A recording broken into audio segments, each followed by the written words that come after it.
जवाब देना फिर उसका। क्वेश्चन नंबर 16 है contemporary theories of child development view children as. Contemporary theory, ये क्वेश्चन आया था पहले भी ऑफलाइन में भी, उसके बाद ये ऑनलाइन में भी आया, बस थोड़ा सा चेंज करके पूछ लेते हैं। और इसमें कई सारे टीचर्स भी गलत ही जवाब इसका देते हुए चल रहे थे, है ना, क्योंकि इसको समझने वाला क्वेश्चन है ये, ठीक है ना। डायरेक्ट नहीं कर सकते छिपरा, कुछ करना पड़ेगा आपको। मास्टर्स के लिए देख सकते हो कौन सा कॉम्बिनेशन बन रहा है आपका, उसके लिए नोटिफिकेशन देखना पड़ेगा। अभी यहां फोकस कर लेते हैं, डिस्टर्बेंस हो जाता है क्लास के बीच में। Contemporary theories of child development view children as, समकालीन सिद्धांत। कॉन्टेम्परेरी थियरीज जब भी लिखा हुआ है, इसका मतलब कॉन्टेम्परेरी का मतलब ही होता है समकालीन, उस समय में, जिस समय की बात हो रही है उस समय की बात हो रही है। देख रहे हो ना, जिस समय की बात हो रही है उस समय की बात हो रही है। इसका मतलब क्या हुआ भाई, आज के समय में या जो भी समय चल रहा है उस समय की बात जब हो रही है तो वो कॉन्टेम्परेरी है ना, यानी रिसेंसी में या रिसेंट टाइम्स में, ठीक, समझे। तो अगर हम बात करें कॉन्टेम्परेरी, इससे ये आपको वैसे भी समझ में आ सकता है, बॉलीवुड से बहुत अच्छे समझ में आता है लोगों को। जैसे हम ये कह सकते हैं कि शाहरुख खान, सलमान खान और आमिर खान क्या है, कॉन्टेम्परेरी एक्टर्स हैं, मतलब अपने समय के, अपने समय वाली बात हो रही है कि एक समय में जो चीजें एग्जिस्ट कर रही हैं, ठीक है ना, समकालीन है। तो यहां कॉन्टेम्परेरी थियरीज की जब हम बात करें, मतलब आज के समय की बात हो रही है यहां, ये अपने आप मान लेना है, ठीक है ना। तो कौन सी चाइल्डहुड की कौन सी धारणा को ये मानते हैं, या डेवलपमेंट को कैसे देखते हैं बच्चों के, ब्लैंक स्लेट मानते हैं। भैया आज के समय में ब्लैंक स्लेट नहीं मानते हैं, 17वीं शताब्दी में ब्लैंक स्लेट मानते थे, 17th सेंचुरी में, जब जॉन लॉक कहते थे कि mind of a child is tabula rasa, यानी खाली तख्ती है, एम्प्टी वेसल है बच्चे का दिमाग, बिहेवियरिज्म है, कुछ भी भर दो, कुछ भी मोल्ड कर दो, ऐसा आज नहीं मानते। तो ये तो 17वीं शताब्दी की बात हो गई। आज की बात करो कॉन्टेम्परेरी टाइम्स की। Active purposeful beings who contribute substantially to their own development, यानी सक्रिय उद्देश्यपूर्ण प्राणी हैं बच्चे, और उनका विकास जो कंट्रीब्यूट करते हैं सब्सटेंशियली अपने डेवलपमेंट में, यानी बच्चे एक्टिवली पार्टिसिपेट करते हैं और बच्चे का विकास होता है, वो एक्टिव पार्टिसिपेंट्स हैं, सक्रिय भागीदार हैं। बिल्कुल सही बात है। Having an इनेट plan for orderly growth that can not be changed, यानी विकास की व्यवस्था पहले से ही निश्चित होती है, उसको बदला नहीं जा सकता। तो फिर तो हम क्यों स्कूल खोल के बैठे हैं, हम क्यों एक्टिविटीज कराएं, क्यों हम वाद विवाद कराएं, जब सब कुछ पहले से ही निश्चित है। तो डी ऑप्शन है genetically programmed beings who can not do anything to alter their own course of development, यानी जेनेटिकली प्रोग्राम्ड बीइंग्स हैं। मान लिया भाई जेनेटिकली प्रोग्राम्ड है, लेकिन ये किसने कह दिया कि we can not do anything for our own development या ओन कोर्स ऑफ डेवलपमेंट, क्या हम कुछ नहीं कर सकते अपने डेवलपमेंट में परिवर्तन, ये तो कहना गलत हो जाएगा, क्योंकि development is modifiable and plastic in nature, ठीक है ना।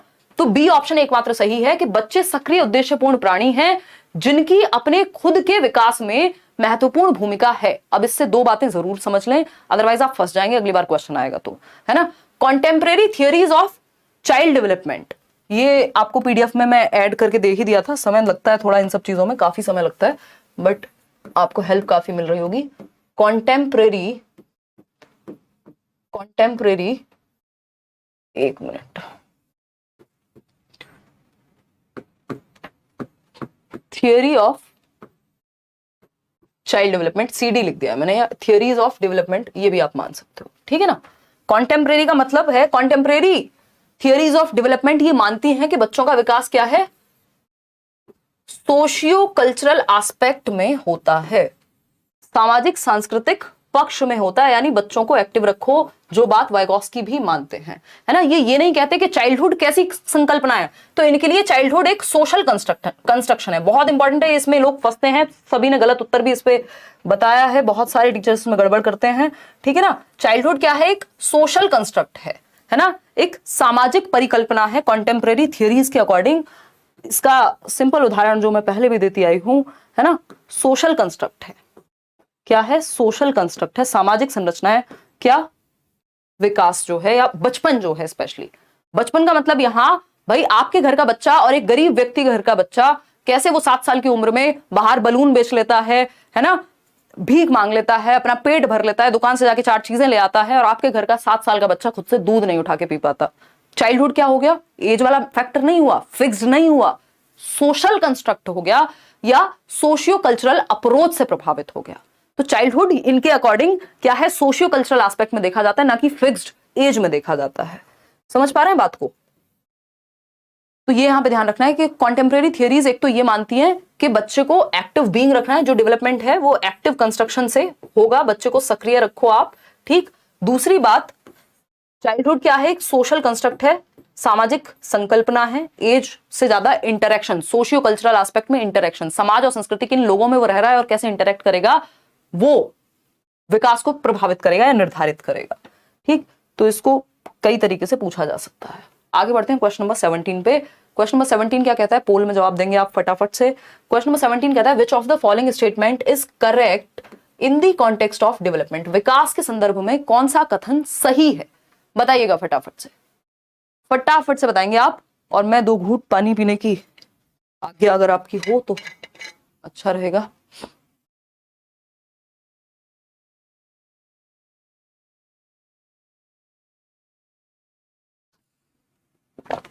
देखिएगा कौन व्यक्ति है जो ये लाल पीले इमोजी बना रहा है भाई,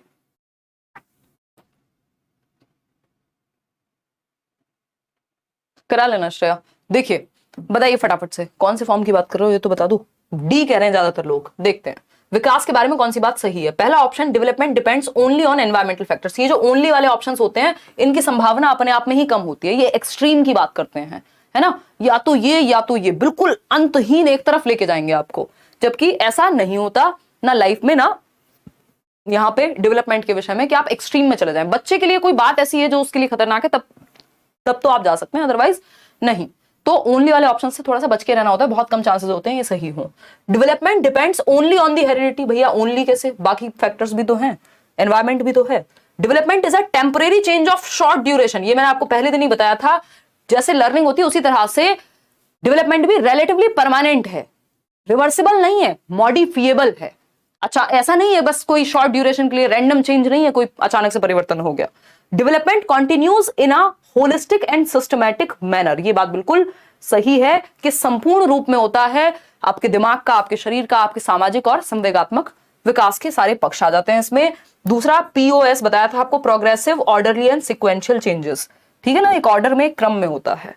आगे बढ़ेंगे, डी ऑप्शन यहां सही था। क्वेश्चन नंबर 18 देखिए, बहुत छोटा सा क्यूट सा लड्डू सा सवाल है, कहता है the field of child development, जो बाल विकास का क्षेत्र है वो कैसा है, बताइए बाल विकास का क्षेत्र कैसा हो, बताओ एक बार। एकिक और अवैज्ञानिक, भैया ऐसा थोड़ी हो सकता है, जो इतनी बड़ी रिसर्च जहां हो चुकी है वो यूनिटरी है भाई, मल्टी डायमेंशनल होगा ना, बहुआयामी होगा। नॉन साइंटिफिक कैसे हो जाएगा, बिना लॉजिक की थियरी प्रूव हो जाएगी, कोई भी थियरी आती है तो उसमें लॉजिक तो होता ही है। फिर आते हैं बी ऑप्शन पे, फिक्स्ड एंड स्टैटिक। फिक्स्ड होता तो हम ये नहीं कह रहे होते कॉन्टेम्परेरी थियरीज क्या कहती हैं चाइल्डहुड के बारे में, इतने सारे थियरिस्ट हैं और सब अलग अलग बातें कहते हैं कई बार, तो ये डायनेमिक है, परिवर्तन इसमें होता रहता है, स्टैटिक नहीं है, कोई हेरिडिटी थोड़ी है कि फिक्स हो गया आपके आंखों का रंग अब बदला नहीं जा सकता। कई बार रिसर्च जिस बात को सही कहती है 10 साल बाद उसको गलत भी कह देती है ना, तो परिवर्तन तो इसमें होता रहता है, फिक्स्ड नहीं है भाई। डेवलपमेंट तो खुद फिक्स्ड नहीं है, वो डायनेमिक या प्लास्टिक है, ठीक, डायनेमिक है, परिवर्तनशील है, चेंजेबल है, मॉडिफिएबल है। इंटरडिसिप्लिनरी एंड डायनेमिक, अरे वाह, ये तो सीधा सीधा ही मिल गया हमको। तो इंटरडिसिप्लिनरी यानी विकास के जो पक्ष हैं वो सब जुड़े हुए हैं, बाल विकास बाकी एस्पेक्ट्स में भी प्रभावित करेगा, बच्चे का दिमाग, शरीर और आपका इमोशनल एस्पेक्ट, ये सब क्या आपको लाइफ में प्रभावित नहीं करते, बिल्कुल करेंगे। तो चाहे आप इसको सब्जेक्ट के रूप में लें, चाहे आप इसको व्यक्ति के अंदर माने, सब क्या है, इंटरडिसिप्लिनरी है, अंतः विषयात्मक है, ये कह सकते हैं। तो बाल विकास का जो क्षेत्र है, और हम क्यों पढ़ रहे हैं, क्योंकि बाकी सब्जेक्ट्स में भी इसका रोल हमें देखने को मिलता है, क्योंकि जैसे बच्चे का विकास होगा वैसे वो चीजें सीख पाएगा। एम्बिगुअस एंड एंशिएंट, पुराना हो चुका है, और एम्बिगुअस है यानी कंफ्यूजिंग है, प्राचीन है, अस्पष्ट है, ऐसा नहीं है, स्पष्टता इसमें है अगर कोई पढ़े तो C option is the only right answer. आगे बढ़ेंगे क्वेश्चन नंबर 19 पर, बहुत ही प्यारा, आप सबका प्यारा दुलारा फेवरेट क्वेश्चन, बस इसके ऑप्शन चेंज कर दिए हैं, देखते हैं कितने लोग चक्कर खा के गिर जाएंगे। ये क्वेश्चन पे अगर आप अटके तो बिल्कुल अच्छी बात नहीं होगी। The correct sequence of periods of child development, यानी जो पीरियड्स हैं, स्टेजेस हैं किसके, बाल विकास की, जो बाल विकास के चरण हैं, जब हम उनकी बात करेंगे तो सही सीक्वेंस कौन सा है, यानी सही एक सीक्वेंस में होता है, एक क्रम में होता है, एक ऑर्डर में होता है डेवलपमेंट, ये बात हमें पता है, लेकिन सही ऑर्डर कौन सा है ये पूछा है हमसे, बताइएगा फटाफट से बताएंगे। देखिए इन्फेंसी पहले होता है भैया, इन्फेंसी पहले हो सकता है यदि प्रीनेटल नहीं लिखा होता तो, है ना। इन्फेंसी क्या है? जन्म से 2 वर्ष, जबकि प्रीनेटल है प्रसव पूर्व अवस्था, जब आप गर्भ में हैं, कॉन्सेप्शन पीरियड जिसको हम कह रहे हैं। तो भैया पहले गर्भ में जाओगे कि पहले पैदा हो जाओगे, है ना। तो इन्फेंसी तो जन्म की बात करेगा ना, तो जन्म से कैसे हो सकता है जब प्रीनेटल दिया हुआ है ऑप्शन में? तो ऑप्शन के अकॉर्डिंग समझना है हमें चीजों को, ठीक है ना। क्लियर है? देखो गलत, क्योंकि प्रीनेटल बाद में कैसे आ सकता है? बच्चा गर्भ में बाद में गया और पहले दुनिया में आ गया, वाह वाह, फिर क्या जरूरत थी भाई गर्भ में जाने की? ठीक, तो ये 9 मंथ्स बिफोर बर्थ है, ये 0 to 2 ईयर्स है, ये 2 to 6 ईयर्स है अर्ली चाइल्डहुड। एडोलेसेंस 12 से 18 वर्ष, किशोरावस्था जिसको हम कहते हैं। मिडिल चाइल्डहुड 6 से 12 या 8 के बीच में भी कई लोग दे देते हैं। बेसिकली अर्ली चाइल्डहुड और लेट चाइल्डहुड के बीच की जगह ढूंढ करके मिडिल चाइल्डहुड फिट कर देते हैं। तो ये तो गड़बड़ हो गया, एडोलेसेंस के बाद मिडिल चाइल्डहुड। भैया ऐसे थोड़ी होता है, एक सीक्वेंस होता है कि बचपन बाद में आया, किशोरावस्था पहले आ गई है। Prenatal, early childhood, infancy, middle childhood and adolescence. देखिए प्रीनेटल ठीक था, बिल्कुल ठीक था, लेकिन इन्फेंसी इसके बाद आना था, इन्होंने अर्ली चाइल्डहुड को बीच में डाल दिया, गड़बड़ हो गई बात। दिखाना इसमें कितने लोग सही उत्तर दे रहे हैं? 78%। मतलब इससे आसान ऑप्शन दुनिया में अवेलेबल नहीं है आज के समय में, फिर भी आप गलत उत्तर दे रहे हैं, बताओ। 68% लोग सही दे रहे हैं, ये भी खुशी की बात है। या 70। प्रीनेटल बिल्कुल सही है, इन्फेंसी बिल्कुल सही है, अर्ली चाइल्डहुड एकदम सही है, एडोलेसेंस सही है, बट ये मिडिल चाइल्डहुड यहाँ क्यों डाल दिया भाई? तो अगर आपने पूरा क्वेश्चन ठीक से नहीं पढ़ा, आप जल्दबाजी में वहां जल्दबाजी ही कराएंगे, जल्दी करनी थी, जल्दबाजी कराएंगे और नंबर चला जाएगा। अब बचता ही एक ऑप्शन है, यही सही होगा। Prenatal, infancy, early childhood, middle childhood, adolescence, बिल्कुल सही बात है। अर्ली चाइल्डहुड की जगह अगर लेटर चाइल्डहुड लिखा होता तब भी सही होता। तो डी ऑप्शन एकमात्र सही उत्तर है यहाँ, है ना। चलिए खैर आगे बढ़ेंगे। क्वेश्चन नंबर 20 देखिएगा, अभी बहुत प्यारे प्यारे क्वेश्चन बाकी हैं। Development is the result of nature and nurture. Nature किसको कहते हैं हम? प्रकृति को। प्रकृति क्या है? हेरिडिटी है, जिसको परिवर्तित नहीं किया जा सकता। इसको स्टैटिक मानते हैं या फिक्स्ड मानते हैं। भाई आपके आंखों का रंग, आपकी, थैंक गॉड इसमें ऑप्शन में नहीं है, मुझे लगा मैंने उत्तर ही बता दिया आपको, है ना। आपकी आंखों का रंग क्या स्थिर है कि चेंज हो जाता है हर दूसरे दिन? अब वो लड़के या लड़कियां ये ना कहें जो अपना लेंस लगा के चेंज कर लेते हैं कि हमारा तो स्थिर नहीं है, हमारा तो डायनामिक है ना। तो स्टैटिक है, फिक्स्ड है। हेरिडिटी कोई आसानी से चेंज नहीं होती। आपका मन किया, आपने कहा ये वाली आंखें अच्छी नहीं लग रही, ये वाली आवाज बढ़िया नहीं लग रही, चेंज करवाओ उसे, है ना। ये ऐसे नहीं होता। वहीं अगर हम एनवायरमेंट की बात करें तो जिसको हम नर्चर कह रहे हैं, पोषण कह रहे हैं, तो इसको तो आप कभी भी बदल दो। आज आप गांव में रहते हो, कल शहर में चले जाओ, शहर में रहते हो गांव में चले जाओ, देश बदल दो, दुनिया बदल दो, चांद पे चले जाओ कुछ दिन बाद। तो नर्चर यानी एनवायरमेंट, प्रकृति एवं पोषण विवाद बोलते हैं उसको। एनवायरमेंट को बदला जा सकता है, ये डायनेमिक होता है, नेचर फिक्स होता है, स्टैटिक होता है, हेरिडिटी। बताइए जरा किसका रिजल्ट है? एलिनेशन का, मतलब अलग अलग कर दो हेरिडिटी और एनवायरमेंट को, नहीं। डिसजंक्चर का, वियोजन का, फिर से अगेन वही बात, अलग कर दो। इंटरैक्शन का भाई, है ना, interaction of nature and nurture या product of nature and nurture. Independent नहीं है एक दूसरे से, इंटर रिलेटेड है, इंटरैक्शन होता है, अंतःक्रिया होती है दोनों की, प्रकृति एवं पोषण की, तब विकास बनता है। डेवलपमेंट बराबर हेरिडिटी इनटू एनवायरमेंट, कौन कहता है? Woodworth. The pace of child development यानी विकास की जो गति है, बाल विकास की गति की बात हो रही है, दर की बात हो रही है। स्पेस को रेट भी कह सकते हैं, रेट ऑफ चाइल्ड डेवलपमेंट, ठीक है। आपको इनकी लफ्फाजी में उलझना नहीं है, है ना, आपने घबराना नहीं है। क्यों? क्योंकि ये लैंग्वेज घुमा घुमा के, शब्द बदल बदल के आपको कंफ्यूज करने की कोशिश करते हैं एग्जामिनर, आपको नहीं फंसना इनमें, ठीक है ना। बहुत बढ़िया जी, आप भी आ रहे हो मैम प्रयागराज? नहीं यार अभी तो मेरी बात नहीं है इस बारे में कुछ। देखिएगा अगर हम बात करें बाल विकास की गति, देखते हैं pace of child development dash is uniform, standard and is disorderly. यानी कि यूनिफॉर्म है, सबके लिए एक जैसा है, पेस, स्टेज तो एक जैसी है, पेस थोड़े ना है। डिसऑर्डरली या नहीं ऑर्डरली होता है, इसका मतलब गलत हो गया। हैज इंडिविजुअल वेरिएशंस यानी इंडिविजुअल डिफरेंसेस होते हैं, आप में दर भिन्न हो सकती है, मेरे में दर भिन्न हो सकती है, बट डिसऑर्डरली तो नहीं होता। तो ये सेकेंड पार्ट गलत हो गया। सी ऑप्शन है is uniform, standard and is somewhat sequential and orderly.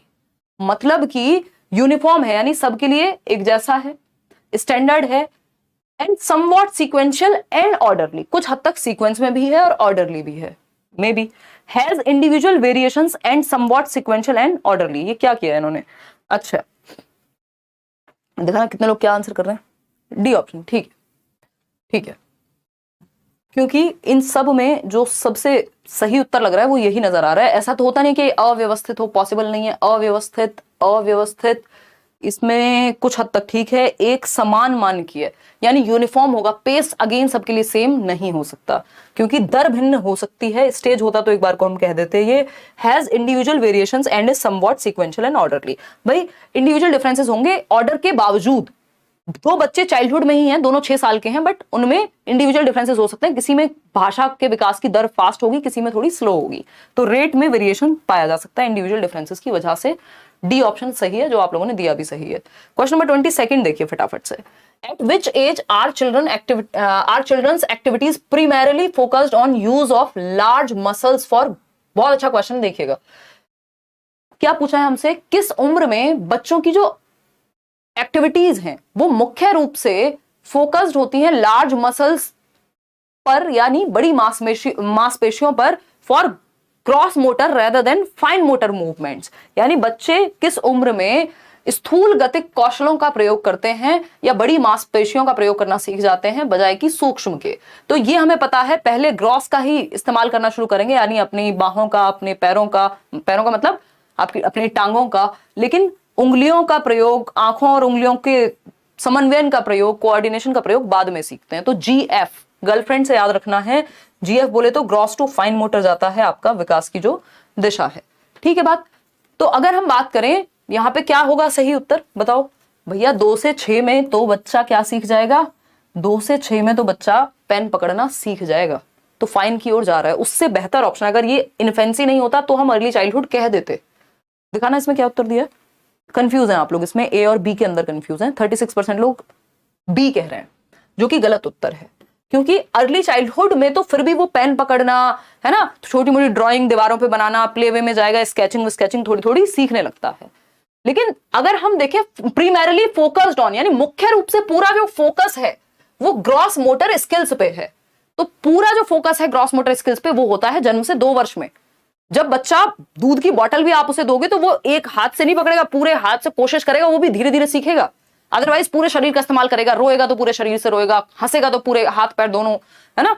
तो ये क्या है, इन्फेंसी है, जब बड़ी मांसपेशियों का मुख्य रूप से इस्तेमाल होता है जन्म से 2 वर्ष। फाइन मोटर तो कुछ खास डेवलप हुई ही नहीं है अभी। अर्ली चाइल्डहुड में तो बहुत चांसेस हैं कि फाइन मोटर स्किल्स डेवलप होना शुरू हो जाए। ठीक, तो ए ऑप्शन यहां सही है, ना कि बी। इसमें आप गड़बड़ ना करें, ठीक है। बाकी तो जितना आगे जाते जाएंगे अर्ली चाइल्डहुड के बाद आपकी डेवलप ही हो रही है fine motor skills, early childhood में भी काफी हद तक हो जाती हैं। ठीक है ना, 3 से 6 वर्ष में तो बहुत अच्छा प्यारा टाइम है फाइन मोटर स्किल्स के डेवलपमेंट का। हम बच्चे को क्ले मिट्टी दे देते हैं जिससे वो कोई भी शेप बना लेता है ना। तो उससे क्या होता है, फाइन मोटर स्किल्स, आपकी आंखों का और हाथों की जो मसल्स है, मांसपेशियां हैं, वो अच्छी विकसित हो जाती हैं कि बच्चे गुड़िया गुड्डे बना रहे हैं कुछ। वो क्ले मिट्टी आती है ना, चिकनी मिट्टी एक तरह की। तो ये इन्फेंसी में लेकिन मुख्य रूप से बड़ी मांसपेशियों का ही प्रयोग है, क्योंकि वो रोएगा भी तो शरीर से रोएगा, कुछ ऐसा कुछ पेन वेन पकड़ना या कुछ भी उसके मतलब की बात नहीं है जन्म से 2 वर्ष वाले बच्चे के लिए। क्वेश्चन नंबर 23 देखिए फटाफट से। ये क्या कहता है, early childhood is a dash period for emotional development. Early childhood मतलब पूर्व बाल्यावस्था या प्रारंभिक बाल्यावस्था, 2 से 6 वर्ष की अवस्था, इसी को टॉय एज कहते हैं, है ना। रीड में क्वेश्चन आ चुका है, आपको टॉय एज बताने वाले अलग अलग लोग मिल जाएंगे, बट 1 नंबर के लिए हमको टॉय एज इसी को मानना है। ठीक, उसका रीजन है, कहानी मैं बैच में बताती हूँ हर बार, छोड़ो। तो टॉय एज इसी को कहते हैं। प्ले एज भी अगर हम एरिक्सन की माने तो यही है। ठीक, इसके अलावा अगर हम देखेंगे यही प्ले एज मतलब प्ले वे में भी, प्ले स्कूल में भी हो जाएगा इसी उम्र में, है ना। और बताओ, प्री गैंग एज भी यही है, गैंग एज से पहले की आयु। ठीक है ना। तो क्या है, ये सेंसिटिव पीरियड है क्या इमोशनल डेवलपमेंट के लिए। बच्चे के इमोशंस पे कंट्रोल उसका धीरे धीरे आना शुरू होता है, स्लो होता है। स्लो इस उम्र में कुछ नहीं होता, सारे प्रकार का विकास बहुत तेजी से हो रहा होता है। पैसिव तो होता ही नहीं है बच्चा, डिस्टर्बिंग नहीं है, है ना। क्या है, सेंसिटिव पीरियड है। सेंसिटिव मतलब संवेदनशील है, डिस्टर्बिंग हो सकता है यदि ठीक से डेवलप ना हो पाए तो। ठीक है ना, संवेदनशील है। अर्ली चाइल्डहुड लगभग हर प्रकार के डेवलपमेंट के लिए सेंसिटिव ही है, चाहे वो फिजिकल हो, कॉग्निटिव हो, सोशल हो, इमोशनल हो, सेंसिटिव ही है। इसी उम्र में बच्चा 4 लोगों से मिलना जुलना सीखता है, इसी उम्र में बच्चा जो है खेलना कूदना सीखता है, इसी उम्र में वो पहली बार गिनतियां सीखेगा, भाषा का विकास बहुत तेजी से हो रहा होगा। ठीक है ना, तो ये लगभग हर एज के लिए सेंसिटिव, मतलब हर चीज के लिए सेंसिटिव पीरियड है अर्ली चाइल्डहुड। क्वेश्चन नंबर 24 देखिए फटाफट से। ये कहता है which of the following statement is not correct. ध्यान से देखिएगा, मैंने बताया था आपको जिस क्वेश्चन में एक्सेप्ट लिखा हो, अलावा, है ना, लीस्ट लिखा हो, है ना, या नॉट लिखा हो, ये 3 शब्द जहां आते हैं वहां ऐसे कान खड़े करके 3 इडियट वाले बहुत ध्यान से उत्तर देना होता है, अदरवाइज फंस जाएंगे आप आंसर करने में। तो विकास के संदर्भ में निम्न में से कौन सा कथन सही नहीं है? पहला ऑप्शन है children develop at different rates, यानी बच्चों की विकास की दर भिन्न होती है। 2 बच्चे हैं 3 साल के, किसी में भाषा का विकास तेजी से हो रहा होगा, किसमें शारीरिक विकास हो सकता है दूसरे से पहले हो रहा हो। तो ये बात तो सही है बिल्कुल ठीक। हमें पूछा है सही क्या नहीं है। डेवलपमेंट टेक्स प्लेस ग्रेजुअली, बिल्कुल अचानक से एक दिन में थोड़ी होता है डेवलपमेंट, धीरे धीरे ही होता है। डेवलपमेंट इज रिलेटिवली ऑर्डरली, यानी काफी हद तक क्या है, क्रम में होता है। बात तो सही है भाई, पहले आप बच्चे होंगे, फिर आप किशोरावस्था में जाएंगे, फिर आप एक अडल्ट बनेंगे, फिर बुढ़ापा आएगा कहीं जाकर के, ऐसा थोड़ी पहले बुढ़ापा आ गया बाद में बचपन आया। तो एक ऑर्डर होता है। डेवलपमेंट इज ऑलवेज डिसकॉन्टिन्यूअस, ये ऑलवेज कैसे कह सकते हो, वो भी डिसकॉन्टिन्यूअस। कॉन्टिन्यूअस कह देते तो फिर भी हम मान जाते। तो यही गलत है, और जो गलत है वही सही है क्योंकि पूछा ही गलत है। समझ पा रहे हो? तो विकास हमेशा अनिरंतर होता है, ये कहना एकदम गलत होगा। कोई तो कुछ 23 नंबर के बारे में कुछ तो पूछ रहा है पोल में। क्वेश्चन नंबर 23 क्यों लिखा हुआ है? सो गए हैं क्या भैया? देखिए, अगर हम बात करें डेवलपमेंट इज ऑलवेज डिसकॉन्टिन्यूअस, ये बात गलत होगी, बाकी तीनों बातें सही हैं। क्वेश्चन नंबर 25 बताइएगा। क्वेश्चन नंबर 25 कहता है which of the following is determined only by hereditary factors, यानी सिर्फ हेरिडिटी से, सिर्फ आनुवांशिकता से, सिर्फ जेनेटिक मेकअप से कौन सा एक फैक्टर है जो निर्धारित होगा? बताइएगा फटाफट से, जनता जवाब चाहती है, फटाफट बताइए। सी ऑप्शन कह रहे हैं कई लोग, इंटरेस्ट, रुचि। अच्छा, एनवायरमेंट का कोई रोल नहीं है ना? विराट कोहली कहते हैं मैंने सचिन तेंदुलकर को बचपन में खेलते हुए देखा, मतलब इंटरेस्ट क्रिएट करने का एक रीजन वो भी रहा, किसी को देख के आप इंस्पायर हो रहे हैं, रुचि आपकी उस तरफ हो गई कि आपको साइकोलॉजी पढ़नी है क्योंकि आपने सीडी पढ़ लिया किसी से अच्छे से। ऐसा होता है मेरे साथ, इसलिए बता रही हूँ मैं कि आप लोग आते हैं कई बार कि आप साइकोलॉजी में कुछ कुछ कर रहे हैं क्योंकि सीडी में मजा आने लग गया था पढ़ करके। तो रुचि तो एनवायरमेंट से क्रिएट हो सकती है ना? या फिर आप देखते हैं अपने आसपास कुछ चीजें, आपने किसी को खेलते हुए देखा, किसी को डांस करते हुए देखा, आपका भी इंटरेस्ट आ गया उसमें, तो एनवायरमेंट से रुचि डेवलप हो सकती है। जो चीज आपने कभी एनवायरमेंट में देखी ही नहीं, उसकी रुचि कहां से आएगी? ठीक है ना? इमोशनल मैच्योरिटी, ये भी एनवायरमेंट का इसमें बहुत बड़ा रोल रहता है कि आप किस तरह के एनवायरमेंट में है, हर टाइम लड़ाई झगड़ा ये सब चलता रहता है या फिर एक स्टेबल एनवायरमेंट में है, उसका भी प्रभाव पड़ेगा। लेवल ऑफ अंडरस्टैंडिंग, यानी समझ का क्या स्तर है, वो भी सोशल इंटरेक्शन या एनवायरमेंट बहुत बड़ा रोल प्ले करेगा उसमें। लेकिन कलर ऑफ आईज में कोई कुछ नहीं कर सकता, जो है हेरिडिटी से फिक्स्ड है। आप लेंस लगा करके आंखों का रंग बदल लें, बात अलग है, अदरवाइज ये आपकी वंशानुगत या आपकी आनुवांशिकता ने तय कर दिया है कि आपकी आंखों का रंग, आपके बालों का रंग या फिर आपके बालों का टाइप, है ना, वो सब सेट है। बॉडी स्ट्रक्चर आपका। क्वेश्चन नंबर 26 देखिएगा। Concept of critical period assumes, यानी कि क्रिटिकल पीरियड कहते किसको हैं हम, या हम क्या अज्यूम करते हैं जब हम कहते हैं ना ये क्रिटिकल पीरियड है for language development early childhood, critical period है फॉर कॉग्निटिव डेवलपमेंट पूरा चाइल्डहुड से लेकर के एडोलेसेंस तक। तो क्रिटिकल पीरियड का मतलब क्या है, जिसको हम सेंसिटिव पीरियड भी कह देते हैं। क्या कह देते हैं? सेंसिटिव पीरियड भी कह देते हैं। ठीक है, संवेदनशील काल है, संक्रमण काल कह देते हैं कई लोग। बताइएगा। पहला ऑप्शन है irreversible damage in course of development, विकास के दौरान अपरिवर्तनीय क्षति वाला पीरियड क्या कहलाएगा? क्रिटिकल पीरियड कहलाएगा। या फिर B option, no impact of environment on development, यानी क्रिटिकल पीरियड वो है जब एनवायरमेंट का कोई इंपैक्ट ही नहीं है। हम कहते हैं लैंग्वेज के लिए क्रिटिकल पीरियड है 2 से 6 वर्ष, और लैंग्वेज तो होती ही एनवायरमेंट से है। तो क्रिटिकल पीरियड का मतलब ये थोड़ी एनवायरमेंट का कोई रोल नहीं है, बल्कि क्रिटिकल पीरियड में एनवायरमेंट का रोल काफी ज्यादा होता है। फिर आता है C option, very minimal impact of heredity on development. अच्छा, ये हेरिडिटी और एनवायरमेंट के बारे में है या इन जनरल हेरिडिटी प्लस या इनटू एनवायरमेंट के बारे में है? हेरिडिटी इनटू एनवायरमेंट के बारे में है। ये ना सिर्फ एनवायरमेंट के बारे में होता है, ना सिर्फ हेरिडिटी के बारे में। क्रिटिकल पीरियड जब हम किसी भी पीरियड को कह रहे हैं तो डी ऑप्शन है, negative impact of rewards on course of development. इसका मतलब ये नहीं होता कि रिवॉर्ड का, पनिशमेंट का क्या प्रभाव पड़ेगा, उसको क्रिटिकल पीरियड कह रहे हैं। क्रिटिकल पीरियड हम किसको कहते हैं? जैसे कल मैं बात कर रही थी संडे वार्ता में, यार 23 साल से 30 वर्ष क्या है, क्रिटिकल पीरियड है कि आप अपना करियर सेट कर लें, नहीं तो बहुत सारी चीजें जीवन में डिस्टर्ब हो जाएंगी, आपके किसी का मन होगा अगर शादी वादी को लेके वो, या आपका पूरा जीवन, आपकी एनर्जी भी एक टाइम के बाद कम होती है, बहुत सारी चीजें, क्रिटिकल पीरियड हो गया ये। कौन सा? 20 से 30, 18 से 30, या हम कहते हैं 9th to 12th, या इवन जो 12th का आपका साल है वो बहुत क्रिटिकल है आपके आगे के जीवन के लिए। इसका मतलब अगर उस समय डैमेज हो गया, उस समय आपने भसड़ कर ली, आपने ब्रेकअप कर लिया, पैचअप कर लिया, प्यार मोहब्बत सारी दुनिया की चीजें जब नौकरी के लिए पढ़ना था तभी कर लिया और फिर भसड़ हो गई, अगर अच्छा हो जाता तो बहुत बढ़िया। इसका मतलब ये इतना क्रिटिकल पीरियड था कि अब जो डैमेज हुआ है वो इरिवर्सिबल है। आपकी वो उम्र, वो 12th क्लास, वो जिस अच्छे कॉलेज में एडमिशन हो सकता था अब नहीं हो पाएगा, अब कुछ और देखेंगे आगे। इसका मतलब ये नहीं जीवन खत्म हो गया, लेकिन जो डैमेज उस समय हो चुका है वो इरिवर्सिबल है, ठीक है ना। तो विकास के दौरान अपरिवर्तनीय क्षति, यानी विकास के समय इरिवर्सिबल डैमेज। फॉर एग्जाम्पल, हम जानते हैं कि जन्म से 28 दिन के बीच, 1 महीने के अंदर अंदर सबसे खतरनाक काल कहा जाता है उसको, बच्चे के लिए सबसे ज्यादा डेथ्स होती हैं, क्योंकि बच्चा इतना नाजुक है, दुनिया में आया है, गर्भ से गिर गया बच्चा, कोई चोट लग गई, कोई बीमारी पकड़ लेगी तो खत्म, टाटा बाय बाय, फिनिश। या हो सकता है बुखार हो गया, मान लीजिए दिमागी बुखार ही हो गया, मेनिंजाइटिस बोलते हैं जिसको, तो उसका भी प्रभाव हो सकता है उसके मेंटल डेवलपमेंट पे आगे तक पड़े। बच्चा बचपन में जब उसको अपने फिजिकल डेवलपमेंट का ध्यान रखना था, छत से गिर गया, कुछ और हो गया, तो बेसिकली वो क्रिटिकल पीरियड है। अगर उस समय पे कोई डैमेज हुआ तो वो लाइफ लॉन्ग आपका पीछा नहीं छोड़ेगा। तो क्रिटिकल पीरियड मतलब इंपॉर्टेंट पीरियड है उस समय के लिए। Irreversible damage in course of development, इसमें डैमेज भी हो सकता है, इसमें सीखना भी हो सकता है आगे की तरफ। समझ पा रहे हैं ना? चलिए खैर, A option is the right answer. भाई गर्लफ्रेंड बाद में भी आ जाएगी, बट नौकरी का समय गया, एज गई, अब कहां से ट्राई करेंगे। क्वेश्चन नंबर 27 देखिए। क्वेश्चन नंबर 27 कहता है which point of view is supported by the theorist believing in plasticity of development. एक और क्वेश्चन आपके प्लास्टिसिटी ऑफ डेवलपमेंट है ना, यही 2 क्वेश्चन आए हैं। देखिएगा, विकास की नमनीयता, प्लास्टिसिटी मतलब फ्लेक्सिबिलिटी है विकास में, इसका मतलब ये हुआ सिंपल, रिजिडिटी नहीं है, फ्लेक्सिबल है, ठीक है।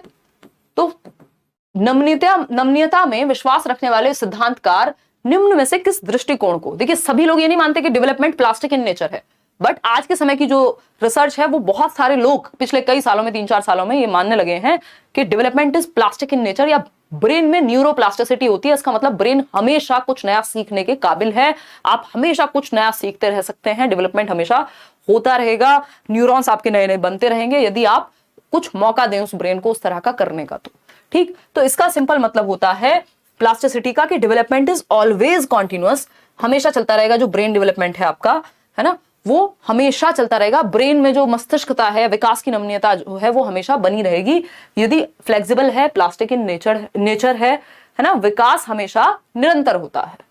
इसका मतलब सिंपल ये है, फ्लेक्सिबिलिटी है इसमें, खत्म नहीं होता, टूटता नहीं है, ठीक है। तो ये नहीं है कि सिर्फ नेचर डिटरमिन करता है, नर्चर करेगा यानी एनवायरमेंट, या डिसकंटिन्यूअस है, ऐसा तो है ही नहीं।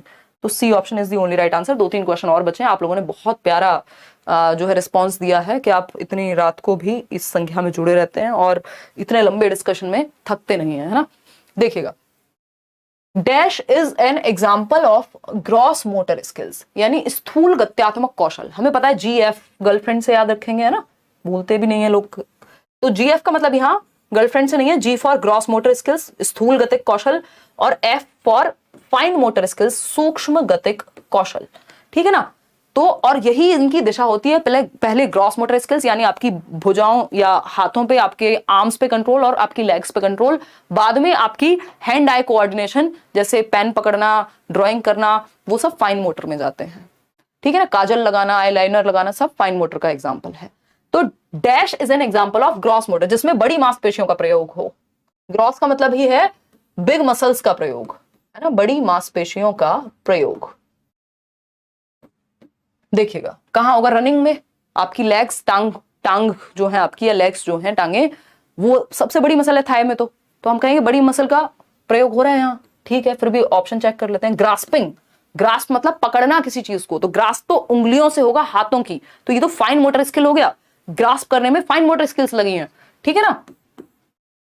स्क्रिबलिंग होता है टेढ़ा मेढ़ा कुछ भी, कीलम कांटी बना देते हैं ना बच्चे, जिसका कोई मतलब नहीं होता। सबसे पहली स्टेज होती है राइटिंग की, तो स्क्रिबलिंग में भी फाइन मोटर स्किल्स की ही शुरुआत होती है। स्क्वीजिंग, नींबू निचोड़ रहे हैं आप, है ना, तो उसमें क्या है, आपकी इन उंगलियों की ही मसल्स का प्रयोग होगा। तो जहां भी हैंड आई कोऑर्डिनेशन या फिंगर्स की मसल्स का या हैंड की मसल का प्रयोग होगा, वो फाइन मोटर स्किल्स हैं। तो रनिंग है जिसमें बड़ी मसल का प्रयोग होगा, जो कि आपकी लेग्स की मसल्स हैं या आर्म्स की मसल्स हैं। तो A option is the only right answer.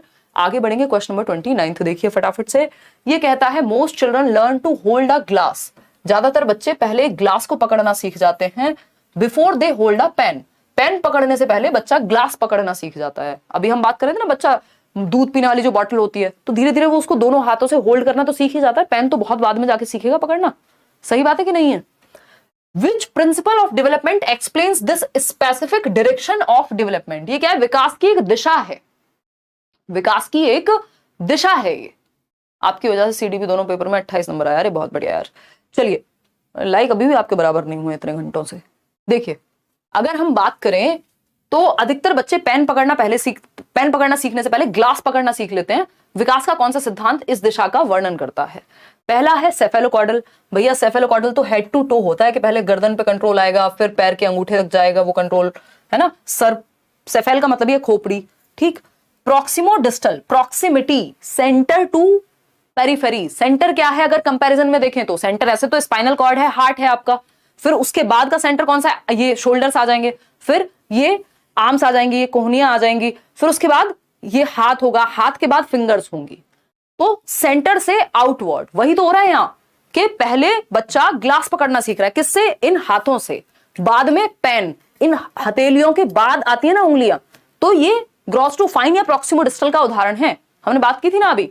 Centre to periphery यानी केंद्र से सीमाओं की ओर, जनरल टू स्पेसिफिक जा रहे हैं आप, ठीक है ना। तो ये हुआ पेरिफेरी, सीमाओं की ओर। सीमाएं ये हैं, आपकी उंगलियां हैं सीमाएं आपके शरीर की, मतलब बाहर वाला जो एरिया है पेरिफेरी वाला, ठीक। इंटरेक्शन का यहां कोई रोल नहीं है, एक्सक्लूजन जैसा कोई प्रिंसिपल होता नहीं है। अधोगामी सिद्धांत, शीर्षगामी जब आप सर पकड़ना, सर संभालना गर्दन पैर की तरफ जा रहा हो तब। तो proximo distal gross to fine वाले जगह पे भी यूज होता है, इसको आप ध्यान रखिएगा। Simple to complex, general to specific में भी। सेकंड लास्ट क्वेश्चन है आज का, question number 30th। Which of the following is not included in physical development? शारीरिक विकास में कौन शामिल नहीं है? बताइए। Changes in body size and proportions. भैया बॉडी साइज की बात हो रही तो शरीर का ही तो विकास हुआ, तो ये तो शामिल होगा। Functioning of body systems, body की बात हो रही है अगेन, फिर शारीरिक विकास का ही पार्ट होगा। परसेप्चुअल एंड मोटर कैपेसिटीज, यानी आप जो परसीव करते हैं, है ना, और मोटर कैपेसिटीज, मोटर मतलब गत्यात्मक, गति की बात हो रही है, दौड़ना, भागना, कैच पकड़ लेना, ये सब क्या है? Motor capacities. और परसेप्शन भी, इसमें आपकी 5 सेंसेस इन्वॉल्व होते हैं, बात सही है। चेंजेस इन इमोशनल कम्युनिकेशन, यानी पहले आप किसी बात को चिल्ला करके कहते थे, आज आप प्यार से ऐसी बेइज्जती करते हैं किसी को अगर आपको कुछ कहना हो कि जिसकी हद नहीं है ना। तो ये क्या हुआ? इमोशनल कम्युनिकेशन चेंज हो गई, अब आपका कहने का तरीका बदल गया है ना। कुछ लोग होंगे गुस्से में, जो स्पेशली पेरेंट्स की भी अगर बात करें, कुछ मम्मियां होंगी जो बात करना बंद कर देती हैं बच्चे से, कह देती हैं आज से मैं तुम्हारी मम्मी नहीं हूं और तुम मेरे बच्चे नहीं हो। और मम्मी अगर 1 घंटे ना बोले तो बच्चा रो रो के बेचारा ढेर हो जाए, ठीक। दूसरी मम्मियां होती हैं जो डंडा लेकर के आती हैं। तो इमोशनल कम्युनिकेशन, गुस्सा होने पे तो हैं, दोनों ही केसेस में इमोशंस ही हैं, लेकिन कम्युनिकेशन चेंज हो गया इमोशंस का। ये शरीर से जुड़ा हुआ नहीं है, ये इमोशंस से जुड़ा हुआ है। समझ पा रहे हैं बात को? तो ये फिजिकल डेवलपमेंट से नहीं, ये इमोशनल डेवलपमेंट से जुड़ा हुआ है। और यही गलत है क्योंकि नॉट पूछा था, और जो गलत है वही सही है क्योंकि पूछा ही गलत था। बाकी तीनों जो है वो फिजिकल डेवलपमेंट से जुड़े हुए हैं, तो फिजिकल डेवलपमेंट वाले नहीं पूछे थे। उसके अलावा इमोशनल डेवलपमेंट है, वही पूछा था। आज के लिए लास्ट क्वेश्चन, आप इसको होमवर्क में भी ले जा सकते हैं। कल हम पहला ही क्वेश्चन इसी को डिस्कस करेंगे। आउट ऑफ 30 कितना आप स्कोर कर पाए वो भी बताएंगे। द कोर्स ऑफ डेवलपमेंट, यानी बच्चों के विकास का क्रम फिक्स हो जाता है जन्म के समय। Can be altered with appropriate support from the environment, यानी ऑल्टर कर सकते हैं हम कोर्स को या क्रम को। इसको हिंदी में क्रम कहना गलत होगा अगर एग्जैक्ट शब्दों में कहें, बट ठीक है, इन्होंने यही दिया है। तो जो कोर्स है, जिस तरह से अनफोल्ड होता है विकास, उसको कुछ हद तक ऑल्टर किया जा सकता है एनवायरमेंट के सपोर्ट से, या फिर यूनिफॉर्म है और same pattern across cultures follow करता है, या फिर is totally unpredictable since it is disorderly. तो मैं आपके लिए थोड़ा सा आसान कर देती हूँ, ए और डी को हटा देते हैं, बी और सी में से कोई एक सही उत्तर होगा। इसके मार्क्स आज आप नहीं लगाएंगे, इसको होमवर्क में रखेंगे, है ना। कल तक अपने सर में दर्द करेंगे कि बी होगा कि सी होगा, और कल हम पहला ही क्वेश्चन इसी को डिस्कस करेंगे, ठीक है ना। आउट ऑफ 30 क्वेश्चंस, मैं इसको काउंट नहीं कर रही हूं, आउट ऑफ 30 क्वेश्चंस कितने क्वेश्चन